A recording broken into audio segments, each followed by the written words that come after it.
Western Airlines finally restarting operations Thursday. Just by phone and just walking around, that's how we're getting work done. A sign that life is slowly restarting on Grand Bahama Island. A week and a half after the storm that paralyzed operations here, ripped apart buildings, and ended lives. The passenger terminal was completely gutted. Dorian moved into this area at an agonizing 1 mile per hour. As if it wasn't devastating enough, the storm parked here, pushing in unimaginable storm surge and whipping hurricane-force winds across this island for more than 30 hours, according to the Prime Minister. An illustration of the power of this storm. Imagine a hurricane powerful enough to drop a boat in the middle of a neighborhood. A man who lives not far from here tells me that water was up 20 feet in this area. People driving jet skis through here when the water was that high. A divot left in the middle of the road here. Sunday I wake up in the morning and I saw about 6 o'clock. I saw the water was coming in to the door, so I oh, that's little water. So I went back to sleep. I noticed the water came in inside. When it came, it started rising and rising, so I tried to secure some of my stuff, like my clothes and stuff, put them in the attic. And the water started to come inside to catch me right up here to my chest. He said I need to get out or get in the mine. When I get out, it was too late. Nobody was around to try to rescue me, so I had to stay inside and call my family, try to send somebody to come and rescue me. Nobody could come and do it. They had high water and they tried to swim to safety, but her husband, they found him. The rescue team found him, but they would have said that he probably took on a lot of water, and he managed to say that his wife he hanging on a tree, holding on a tree, and then he passed away. But this time, water came, and it came up about 8 foot high within the homes. And so if you take a look around the neighborhood, this neighborhood right here, you have people have clothing and furnitures outside getting ready to dump because everything has been destroyed in our homes. And so the process is now we're all cleaning up and trying to put our lives back together and make some sense out of it. Nobody come around and give us support. Nobody come and give us no water. Remember, we have to prepare for the storm. So we buy our things from the shop, nothing in the shop. You see? I almost lose my life. The water come out as the ceiling. These people, they getting them things, getting it to NASA. NASA, them don't need it. They need to go around to the communities and give these people these things.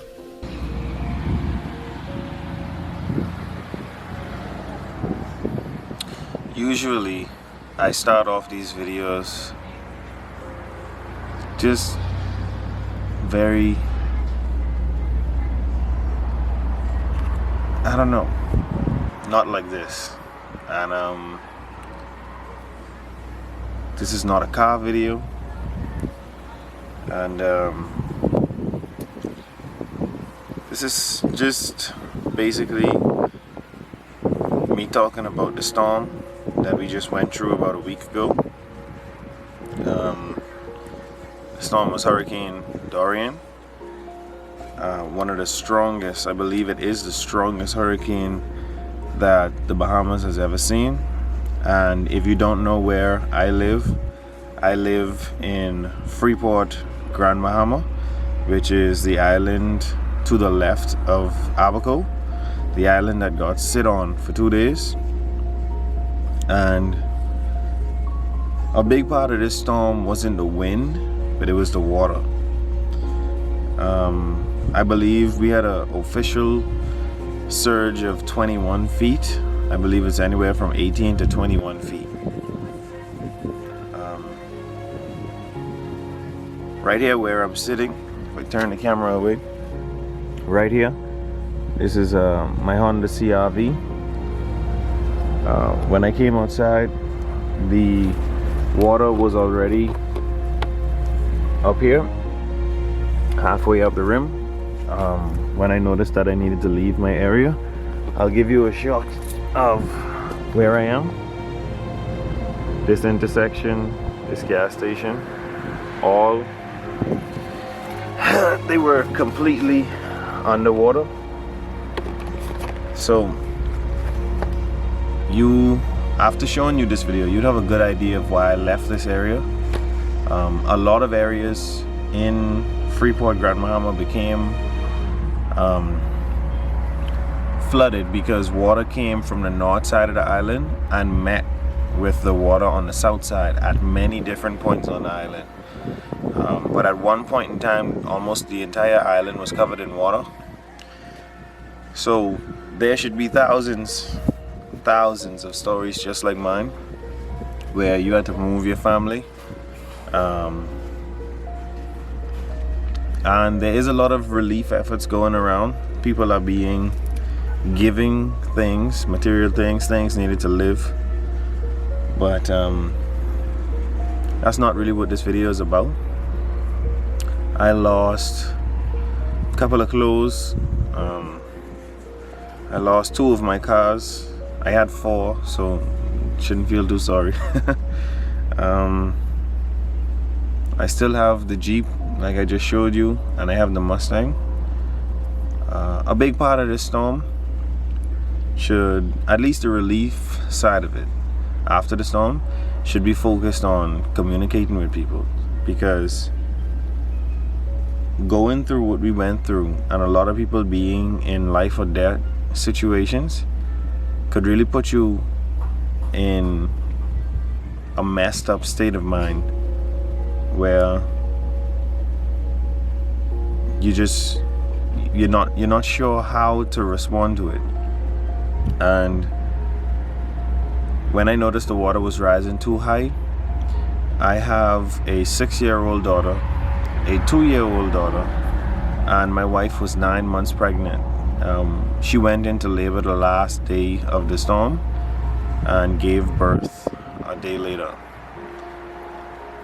The hardest part about going through this and being a husband and being a father, I'm 25 years of age, and I took the 2 kids, I took the wife, and I loaded them into the Jeep, and we started to drive towards my auntie, where she lives on Midshipman. Anyone in Freeport would know where that is, but Midshipman was completely covered in water, and the Jeep just barely got us there. And several times on the way there, the Jeep went to cut off, and also the Jeep went to the Jeep floated. Like when the water gets too high, the vehicle will start to float. So there was just a lot of issues in getting there, and no one really teaches you how to get past that mentally, of knowing that you could have possibly lost your family and your own life, because we were in situations exactly like that. Because you could only imagine that the water is moving extremely fast over the land, and your Jeep tips over because it floated, which happened. My Jeep lifted up and it tilted, but my Jeep is all-wheel drive, so when the back tires touched back down, it pushed the Jeep forward because all the wheels get power from the motor, and it got us out of that situation about once or twice where the Jeep where we felt like the front or the back actually lifted up. And after the storm, actually hearing the stories of people that had to choose between a child or just basically had to abandon another family member to save another family member. This storm obviously wasn't an easy thing to survive, and it also isn't going to be easy mentally, especially if there are people that were dealing with mental health problems even before this. I mean, and I don't even mean anything like retardation or anything like that. I'm just talking about everyday issues that people face and have a hard time dealing with, just like every other human being. So it's difficult. We just received power back at our home. last night, so we were without power for a week. My son was born the day after the storm, and even in the delivery room, it's difficult because you just went through something that probably is going to change your life forever, and now you're basically looking at your son and saying, I'm bringing you into the same thing, you know. And I think the same way about my daughters, and the only conclusion that I can come to is to try and help them be stronger and just be better people, or better prepared for it, or who knows. I'm not really sure if I'm gonna continue doing the car videos, because I don't know, since the storm I just didn't have any drive for it, and I've done car things since the storm. We had to use a generator to get power to do normal things like eat up food or stuff like that, watch TV, keep the kids occupied. So the two cars that went underwater, which is my Mercury Marauder that I put the turbo on, that's completely destroyed. It's not anymore good. I had a small Toyota Corolla, a 96. It's not really that high in value, but it was a running car, and I just siphoned the gas out of them and put it in the generator because those cars won't run again. So the survival state of Freeport, Grand Bahama, and Abaco is just ridiculous. Like, the stories that we're hearing actually living on this island, or what the news is putting out, the death toll, the diseases that are going around because of the amount of dead bodies. When Matthew hit us, everyone thought that, wow, Matthew was one of the worst storms we've ever seen. When Dorian hit us, no one was even remembering what Matthew did to us. And even if they did, they only remembered because Matthew was dwarfed. It was minor compared to what Dorian did because of that death toll. I just wanted to share my story with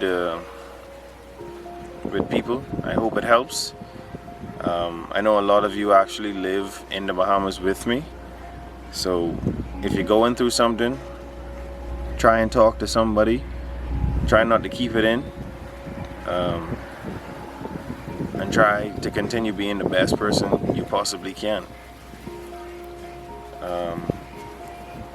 I'll probably try and release a video showing some of the damages that have happened here in Grand Bahama, but I'm thankful for what I came out with. A lot of people lost their lives. A lot of people lost their lives. A lot of people lost their homes, lost everything in it. But I got out in time, and I moved enough of our stuff off of the floor, off of the ground level, so that we could at least come back to the home. We had about a foot of water in our place, but we had about, I'd say 3 to 4 feet outside. And it's gonna be difficult coming back from this, from a financial and a mental standpoint. I'm not sure if I'm actually gonna stay on this island, so I don't know what's gonna happen, but I'm just gonna continue putting out videos. I hope this video helped you guys, and I hope it's gonna help you talk to someone if you actually are feeling some kind of way about this storm. Especially your kids. Talk to your kids, see what they're feeling. A lot of kids saw a lot of things that kids really shouldn't see during the storm. Yeah, so not really sure what else to say. Stay safe, and if you're in the Bahamas, I feel for you, and I'm here with you. So I really don't know what else to say.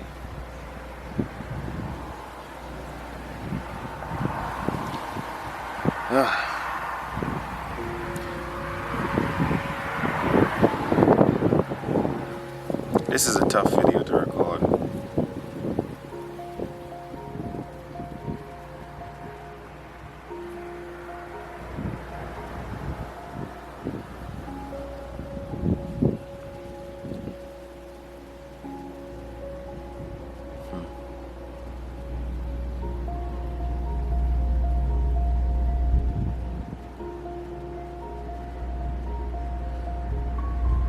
I'd really like to say it's gonna get better here, but the economy here in Freeport was already bad and declining before the storm, and now a lot of businesses actually got destroyed by floodwaters, and who knows how many of these businesses actually had insurance, flood insurance or hurricane insurance, because that's actually a different thing on this island. A lot of people only had like fire or inventory insurance, but to actually have hurricane insurance is actually a different set of insurance.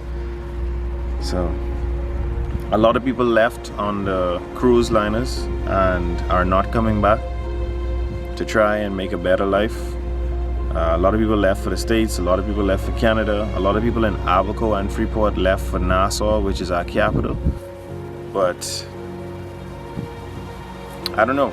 I haven't made my decision yet on where I want to go, but obviously I have to go somewhere that I can fend for my family, which is provide for them, you know, make money. And I don't know. I think I'm just gonna end this video here because there's not really much else to say. Thanks so much for watching, guys. Like I said, I'm going to do my best to release a video showing some of the damages, some of the areas that were actually completely destroyed. So yeah.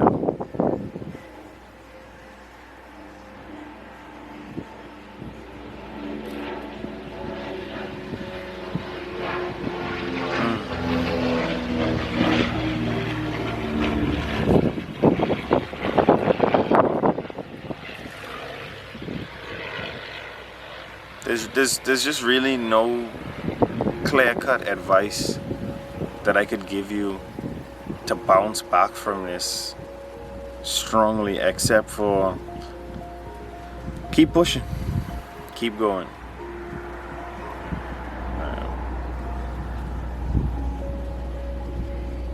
Thanks for watching. If you like this video, drop a like. If you know someone that might need to hear exactly what I said or hear my story, please share this video. And I'll see you guys in the next one. We've had tremendous donors because we know that this is going to be a marathon. You know, once the media goes, once everybody that is curious kind of, you know, dissipates, we will still have to continue to support our community. These are the ingredients for recovery on an island that knows hurricanes, just not like this. And I know that Freeport will bounce back. Not going to Nassau, not going to the States, not going to Canada. This is home. This is what I know.